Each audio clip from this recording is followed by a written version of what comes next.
rain tapping against cafe windows, soft indie music playing in the background. Emily was sitting near the window of a small coffee shop in Capitol Hill when Jason first noticed her. She was reading a paperback novel, hair slightly damp from the drizzle outside. Jason offered to share his charger. That was it. 3 months later, they were official. 1 year later, they were apartment hunting together. 2 years later, they had a dog named Milo and a shared Spotify playlist called Forever. Jason used to text her every morning, "Good morning, sunshine." Emily never slept without saying goodnight over FaceTime. Everything felt stable, safe, permanent, until it didn't. It started small. Emily stopped replying instantly. She said work at the marketing firm was overwhelming. Late meetings, networking events, team outings. Jason believed her. He wanted to believe her. One night, he was scrolling Instagram and saw a new post. Caption: "Some people walk into your life and make you feel alive again." Emily was laughing in the photo. Next to her stood a tall guy with rolled-up sleeves and a confident smile. His hand was resting casually on her waist. Jason stared at that hand for a long time. The confrontation happened in their kitchen. "Who's that?" Jason asked, trying to sound calm. "His name's Ryan. He's on my team. Don't make it weird." Jason nodded. He told himself he was overthinking. But within weeks, "Don't make it weird" turned into "I need space." Space. That word echoed through the apartment. "Is there someone else?" Jason asked quietly. A pause. Yes. Emily moved out 2 weeks later. Ryan helped carry the boxes. Jason stood by the door, hands in his hoodie pocket, watching his entire future leave in cardboard containers. He didn't yell. He didn't cry. He just said, "Okay." Too calm. Way too calm. 3 weeks later, Emily started noticing things. At 2:17 a.m. every night, her phone would light up. No number, no caller ID, just silence when she answered. Click. Disconnected. Ryan laughed it off at first, probably spam, but it kept happening every single night. 2:17 a.m. One evening, Emily found something outside her apartment door in downtown Seattle, a small padded envelope. Inside was a printed photo, taken that day. Emily and Ryan walking into Whole Foods. Across the bottom, written in black Sharpie, "You said you'd never leave." Her hands started shaking. She called Jason. Number disconnected. Then came the emails from different random Gmail accounts. No subject lines, just one sentence inside. "How does it feel knowing someone can be replaced?" Ryan tried to stay strong, but he was getting irritated. "This is Jason. We should call the cops." They did. Police filed a report, but there were no fingerprints, no camera footage, no digital trail. Whoever was doing this was careful, very careful. Then came the package, left inside their building lobby. No return address. Inside was a small USB drive. They plugged it into Ryan's laptop. The screen flickered. Video footage began playing. Clips of Emily and Jason from the past, laughing at Pike Place Market, hiking in Olympic National Park, slow dancing in their apartment. Then the screen went black. A new clip appeared.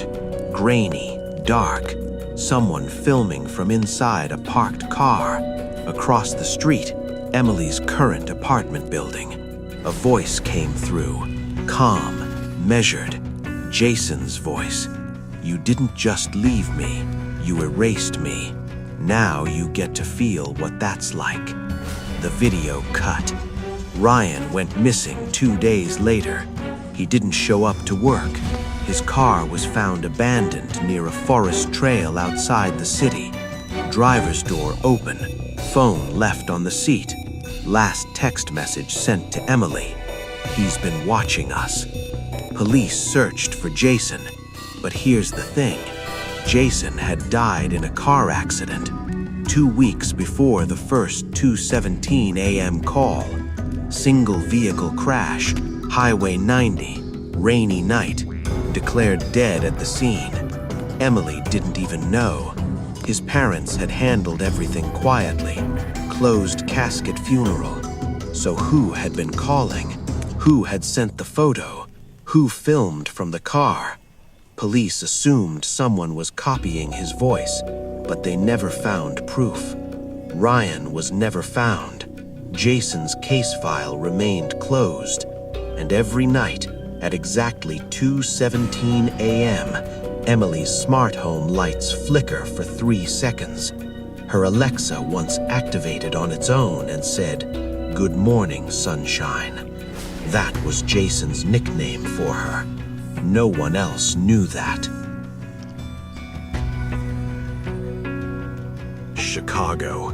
High-rise apartments, Lake Michigan wind slamming against glass windows. The kind of city where people live stacked on top of each other, but barely know the person next door. Emily Carter lived on the 27th floor. 30, UX designer, smart, independent.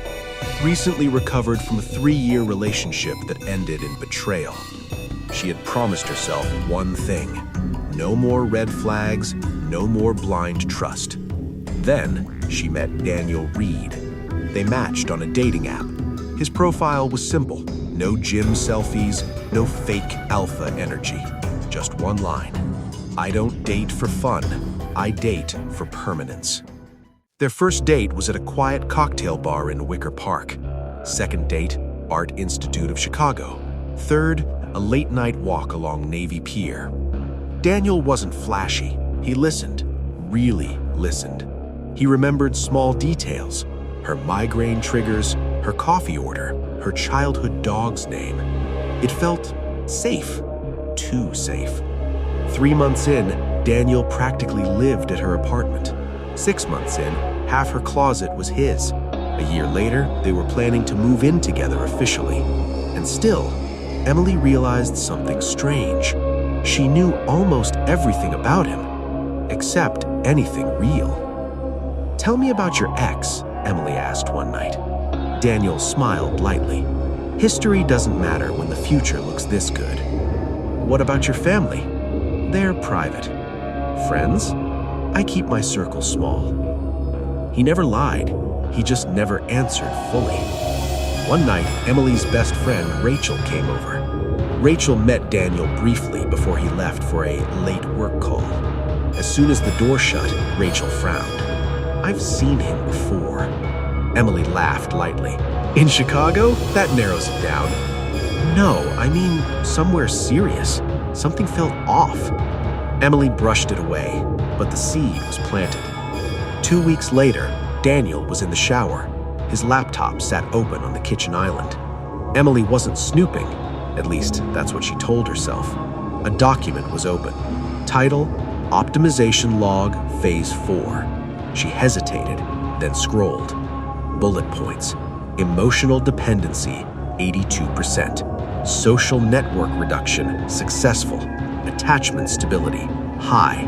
Surveillance risk, minimal. Her stomach tightened. Surveillance? Then she saw it. Subject: Emily Carter. Compatibility score, 9.1 out of 10. Long-term behavioral compliance, promising. Subject? Compliance? This wasn't a work file. This was personal. It was about her. Finding something interesting? Daniel's voice came from behind her. She nearly dropped the laptop. He stood there calmly, towel around his neck, hair still wet. Emily forced a smile. "Just looking for Netflix?" Daniel walked closer, slowly. His eyes dropped to the screen. He didn't panic, he didn't get angry. He just studied her. "Do you trust me?" he asked quietly. "Yes." "Then don't dig into things you don't understand." Not aggressive, not loud, but it wasn't a suggestion. It was a boundary drawn in concrete. Over the next few days, Emily started noticing things. Daniel asking more questions about her friends. "How often does Rachel come over? Anyone at work you're especially close to? If we moved to another state, would you hesitate? Why would we move?" Improved relationship bonding. That wasn't normal wording. Friday night, Emily came home early from work. The apartment lights were dim. Daniel sat at the dining table. 3 folders lay in front of him, each labeled with a name. Emily, Claire, Maya. Her chest tightened. "What's this?" Daniel folded his hands calmly. "Evaluation." "For what?" "For life partner selection." She laughed nervously. "Okay, that's not funny." "I'm not joking." He opened Emily's folder. Photos, notes, psychological profiling, fertility history pulled from medical data, family genetics research, a full behavioral breakdown, strengths, weaknesses, risk factors. Her throat went dry. "Where did you get this?" "I don't choose blindly." "You're insane!" Daniel tilted his head slightly. "No, I'm precise." He tapped the folder. "You're currently leading." The air in the room felt colder, like something invisible had shifted. "Leading for what?" she whispered. Daniel's expression changed. For the first time, the warmth disappeared. "I'm not looking for love, Emily." He leaned forward slightly. "I'm designing permanence." And that's when she realized she was never his girlfriend. She was a candidate. Emily didn't scream. That surprised even her. Her body wanted to panic, her mind wanted to run, but something about Daniel's calmness froze her in place. He wasn't frantic, he wasn't unstable, he was organized. That was worse. "Designing permanence?" she repeated quietly. Daniel closed her folder carefully, like it contained something valuable. "Most relationships fail because people rely on emotion," he said. "Emotion is unstable, predictable failure." "You're talking about people like they're software." "In a way, they are." He stood and walked toward the kitchen island. Emily's laptop sat there, her phone beside it. Daniel picked up her phone. "May I?" She didn't answer. He placed it back down, but slightly out of her reach. "Emily, I've invested 14 months into this evaluation." Evaluation, not relationship. Evaluation. Her heart began to pound. "How many?" she asked. He looked at her. "How many what?" "How many phases?" A small smile. "You're in phase 4. "And the others?" "Completed." The word landed heavy. Completed. Completed how? Daniel studied her face, almost admiring the fear forming there. Phase 1 is attraction testing. Phase 2 is integration. Phase 3 is isolation mapping. Phase 4 is dependency confirmation. Her stomach dropped. Isolation mapping. That explained the subtle distance growing between her and Rachel. The small arguments Daniel would trigger before girls' nights. The way he'd say things like, "I just don't think your friends truly support us." She thought it was jealousy. It was strategy. "Phase 5?" she asked, barely breathing. Daniel's expression shifted again.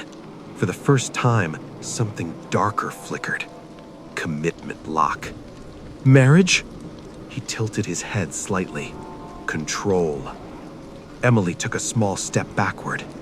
"You're sick." "No," Daniel said calmly.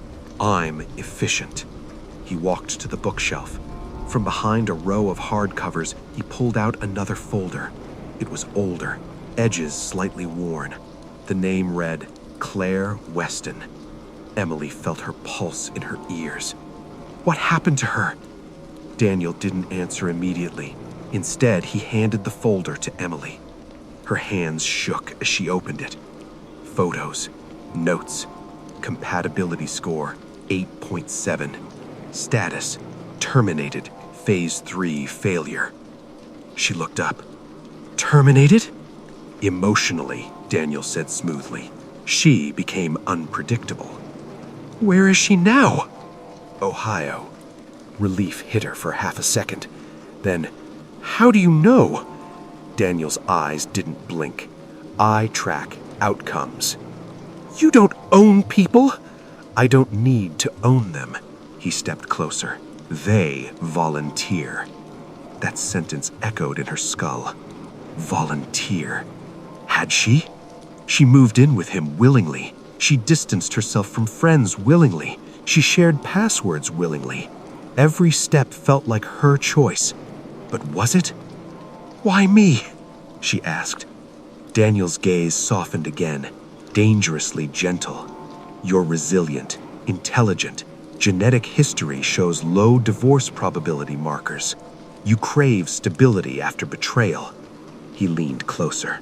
You were designed for this. A cold wave moved down her spine. He didn't mean romance. He meant structure, selection, breeding logic disguised as love. Suddenly, Emily remembered something. 3 months ago, Daniel insisted on a full health checkup for insurance purposes. He handled the paperwork. He insisted on genetic screening. At the time, it felt responsible. Now, it felt invasive. You hacked my medical records. I optimized access. You manipulated my friendships. I reduced interference. You studied me like a lab rat. I studied you like a future. Her body finally reacted. Adrenaline surged. She grabbed her phone from the table. Daniel didn't lunge, didn't shout. He simply said, "Before you call anyone, consider something." She froze. I have hours of behavioral recordings, voice data, emotional volatility clips. Her blood went cold. What are you talking about? You remember when you yelled at me in March, when you threw the wine glass? Her mind flashed back. She'd been stressed, overworked. He'd pushed her that night, subtly, provoking. He had filmed it. You wouldn't. I would release nothing, he said calmly, unless phase 4 fails. Silence. He wasn't threatening violence. He was threatening destruction, reputation, career, isolation, complete psychological collapse. Why? She whispered. For the first time, Daniel's voice lost warmth entirely. Because I am not repeating my father's mistake. The room shifted. That's what this is about? My father married for love, Daniel said quietly. He lost everything in divorce court. Money, house, custody. His jaw tightened. Emotion destroyed him. He looked at Emily. I will not be destroyed. And suddenly she understood. This wasn't about love. This wasn't even about control. It was revenge against chaos. He wasn't building a relationship. He was building a system that couldn't hurt him. And she was a component. Daniel stepped closer, softly. You're still the best candidate, Emily. Her entire body felt numb. All you have to do, he reached for her hand, unless phase 4 fails. The word echoed. Compliant. Not loved, not cherished. Compliant. Outside, a siren wailed somewhere in Chicago night. Inside, the apartment felt sealed, like air had stopped moving. And Emily realized a horrifying thing. Daniel wasn't improvising. This wasn't obsession. This wasn't passion gone wrong. This was long-term planning. And if Claire was terminated at phase 3, what happens when phase 4 fails? Emily didn't pull her hand away. Not because she trusted him, because she understood something critical. Daniel thrived on reaction. Panic was data. Fear was confirmation. If Phase 4 was dependency confirmation, then emotional volatility was probably failure. So she did something he didn't expect. She calmed down. She looked at him. Softly. Okay. Daniel paused. Okay, he repeated. You want stability, she said quietly. I get that. His eyes narrowed slightly, recalculating. You're responding differently, he observed. She gave a small, controlled smile. I'm optimizing. For the first time, he looked intrigued. That night, Emily didn't fight. She didn't call anyone. She didn't cry. She played along. And Daniel relaxed. Just a little. Enough. 3 days later, she said something strategic. If we're building permanence, we should combine assets officially. Daniel studied her. Explain. Joint lease, shared accounts, legal paperwork, if we're serious. He liked structure, contracts, documentation, systems. He agreed. What Daniel didn't know, Emily had quietly contacted someone else, Rachel's cousin, an attorney specializing in digital coercion and cybercrime. Emily didn't accuse Daniel of being violent. She described him as structured. The lawyer listened carefully, then asked one question. Does he document everything? Yes. Good. Because people like Daniel believed documentation protected them. They didn't realize it also preserved evidence. The attorney advised patience, no confrontation, no emotional spikes. Let him continue Phase 4. Let him feel secure. So Emily did. She cooked dinner. She reduced resistance. She spoke calmly. She even apologized for overreacting. Daniel's logs reflected improvement.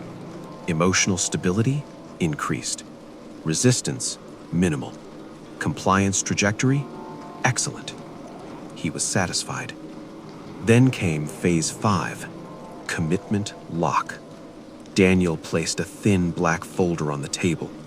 Inside, a prenuptial agreement draft, asset control clauses, surveillance consent language, reproductive timing expectations. Everything clinical, everything binding. You sign this, he said gently, and we eliminate uncertainty. Emily scanned the document. It wasn't just a prenup, it was containment.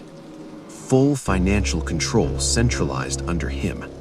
Mandatory relocation clauses, digital transparency requirements. She would essentially surrender autonomy. Legally. She looked up. And if I don't? Daniel's expression didn't change. Then Phase 4 was miscalculated. Silence. And what happens when you miscalculate? She asked. For the first time, he didn't answer directly, but his eyes did. That night, Emily signed it. His shoulders visibly relaxed. He moved closer, relieved, certain. Phase 5 complete. What Daniel didn't know, the signed copy she gave him wasn't the only version. The attorney had already filed a protection request.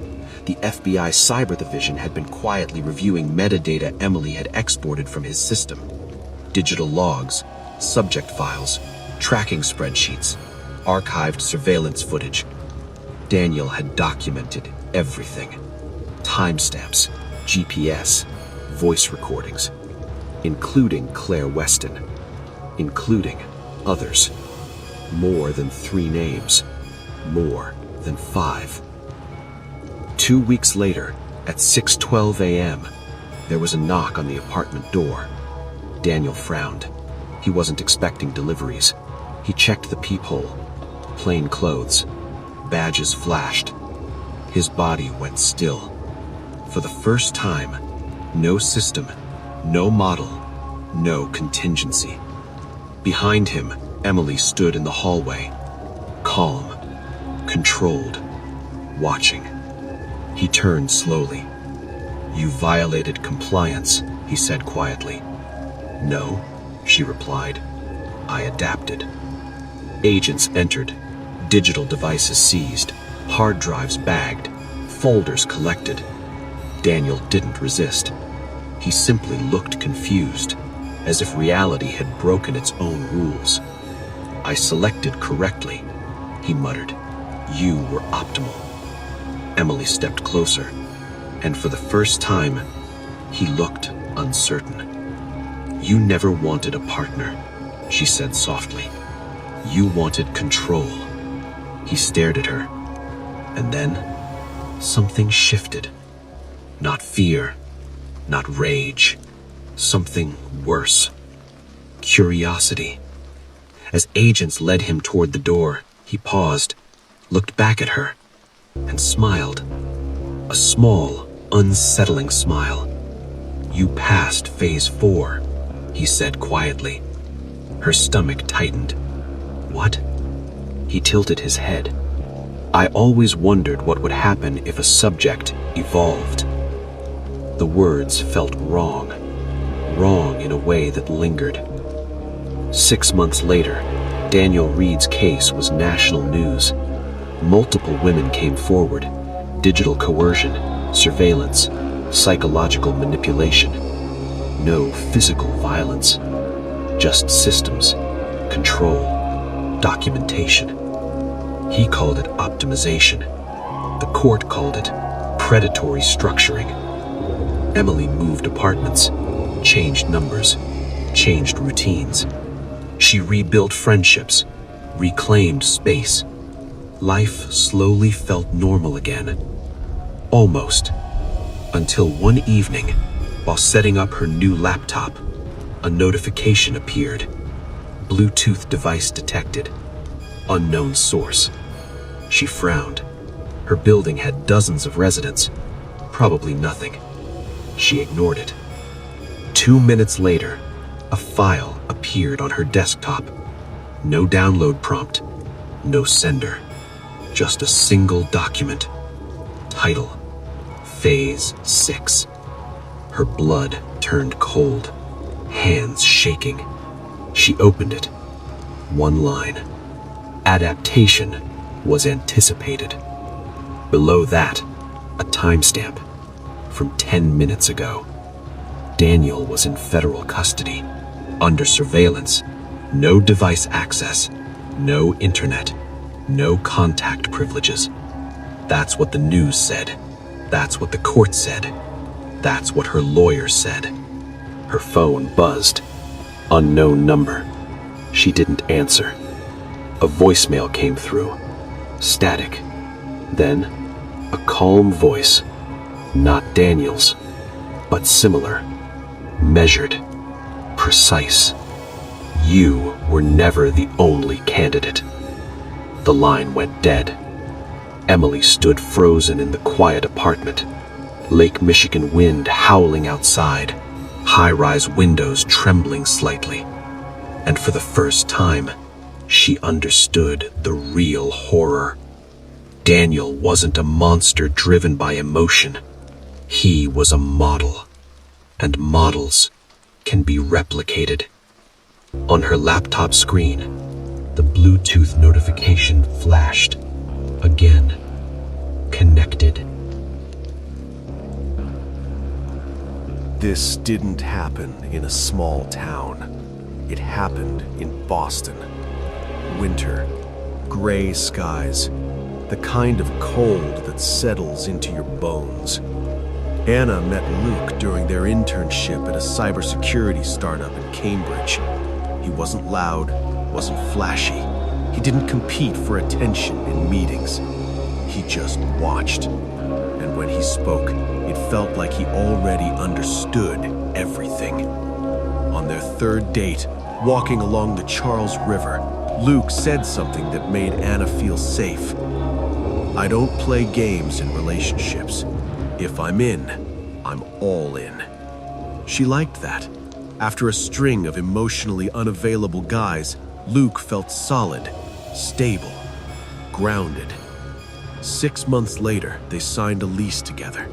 Luke remembered everything.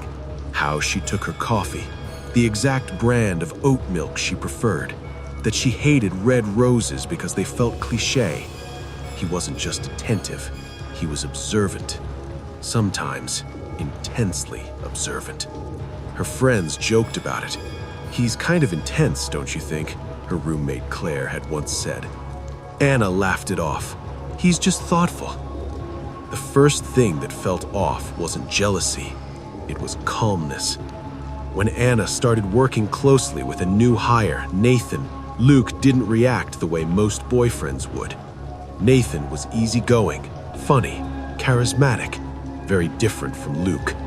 Anna liked talking to him. It was harmless, just project collaboration, coffee breaks, Slack jokes. One night, she came home late from a team dinner. Luke was sitting in the dark living room, only the TV screen glowing blue. "You're late," he said evenly. Team dinner ran long. "Nathan was there?" She paused. "Yeah, the whole team was." Luke stood up slowly. "Do you like him?" There was no anger in his voice, no accusation, just a question. Anna felt slightly irritated. "Luke, come on." He studied her face for a few seconds. Then he smiled. "I'm just asking." That night, at 1:12 a.m., Anna got an anonymous email. Subject: "He's not who you think."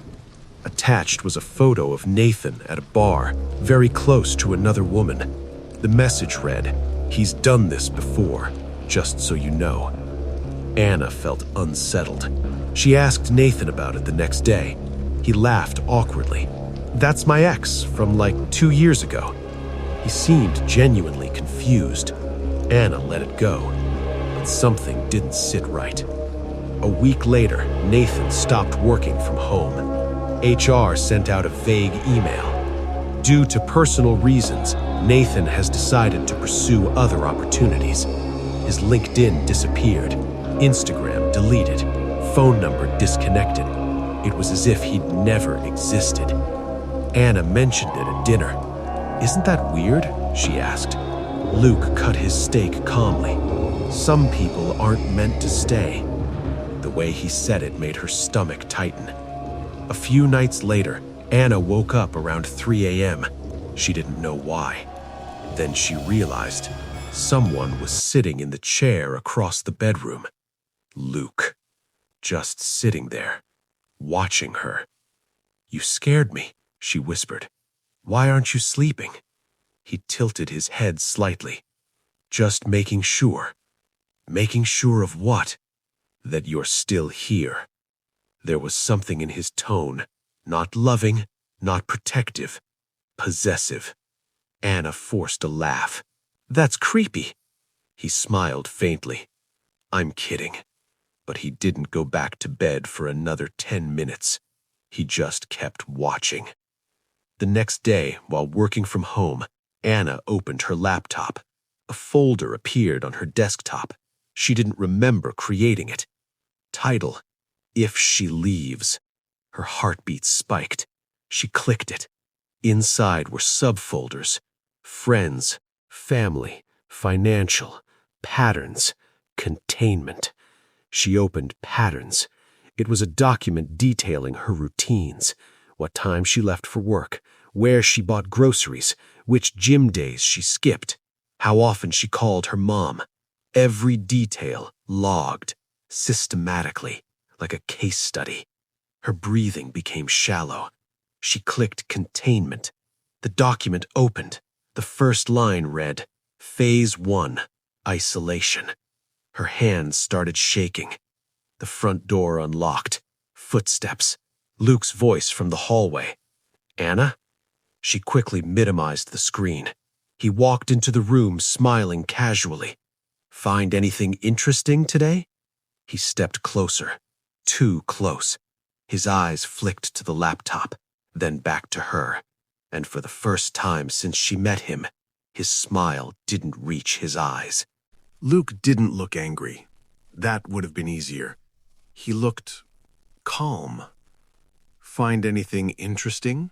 He asked again, stepping closer to Anna's desk. Anna forced a shrug. Just work stuff. His eyes lingered on the laptop screen a second too long. Then he smiled. Good. He walked into the kitchen like nothing had happened. Anna's pulse didn't slow down for 20 minutes. That night, she waited until Luke fell asleep, or at least pretended to. She quietly grabbed her phone and went into the bathroom, locking the door. She opened her laptop again. The folder was still there. She opened Containment. The document was long, structured, organized into phases. Phase 1, Isolation. Introduce doubt in external relationships. Discredit new attachments. Create subtle dependence. There were notes. Anonymous email sent. Effective. Nathan removed. Success. Anna's throat tightened. Removed? Phase 2. Instability. Disturb sleep cycles. Trigger anxiety through unpredictability. Alternate reassurance and emotional distance. Below that, 3 a.m. observations successful. Increased emotional compliance noted. Her hands began to shake. He had documented watching her sleep, like data, like she was an experiment. Phase 3, Financial limitation. Merge accounts fully. Gradually reduce independent access. Encourage job transition to remote dependency. There were spreadsheets attached. Her savings, her credit score, her student loans, even her passwords, some of them slightly wrong but close enough to be terrifying. Then she opened a separate file. Nathan, Risk Assessment. The document listed charismatic influence, emotional compatibility, potential romantic escalation, moderate. Below that, action taken. That was it. No explanation. Just those 2 words. Anna heard a floorboard creak outside the bathroom. She froze. Anna? Luke's voice. Gentle. Almost concerned. You okay in there? Yeah, she said quickly. Just brushing my teeth. Silence. Then, I love you, he said through the door. Her chest tightened. She didn't answer. The next morning, Anna tried calling Nathan's old number again. Still disconnected. She searched his name in company records. Gone. Not just left. Gone. No archived profile, no Slack history.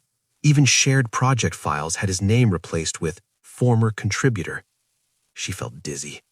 People don't disappear like that, unless someone makes them. That evening, Anna texted her friend Claire. Can I stay with you for a few days? Something feels off. Claire replied almost immediately. Are you okay? Did something happen? Anna started typing. Then her phone glitched. Screen flickered. The message deleted itself. A new text appeared in the thread. From her number. Never mind. I'm overthinking. Everything's fine. Heart.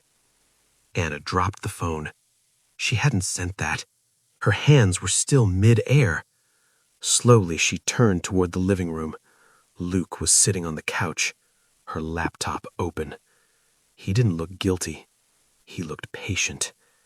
You shouldn't spiral. It's not healthy, he said calmly. You went through my phone. I protect what's mine. There was no humor in his voice now, no softness, just ownership. Anna stepped back. I'm not your property. Luke stood up. Not aggressive, just controlled. You moved in with me. We built a life. You said forever. That doesn't mean... It means commitment. His tone sharpened slightly for the first time. You don't get to walk away because you feel uncomfortable. That's not how serious relationships work. Anna felt her breathing shorten. You made a file about isolating me. Luke didn't deny it. He tilted his head slightly.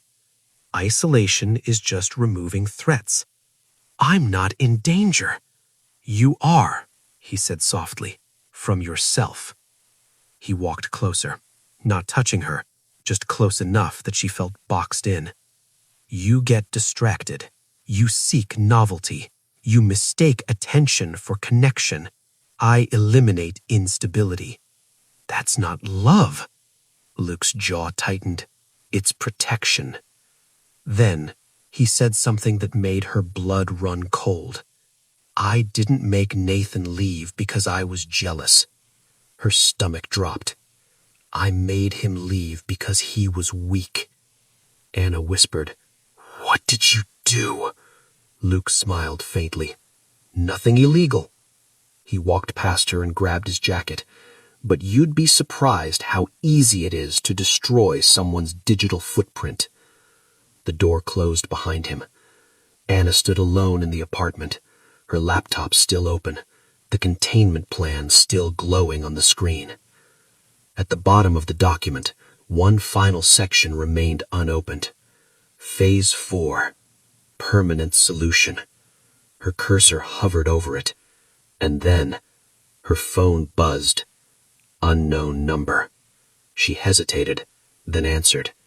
Silence. Breathing. Slow. Measured. Then a whisper. You weren't supposed to see Phase 4. The line disconnected. Anna slowly looked toward the front door. She had heard it close. She had heard Luke leave. But now she could hear footsteps inside the apartment. Behind her.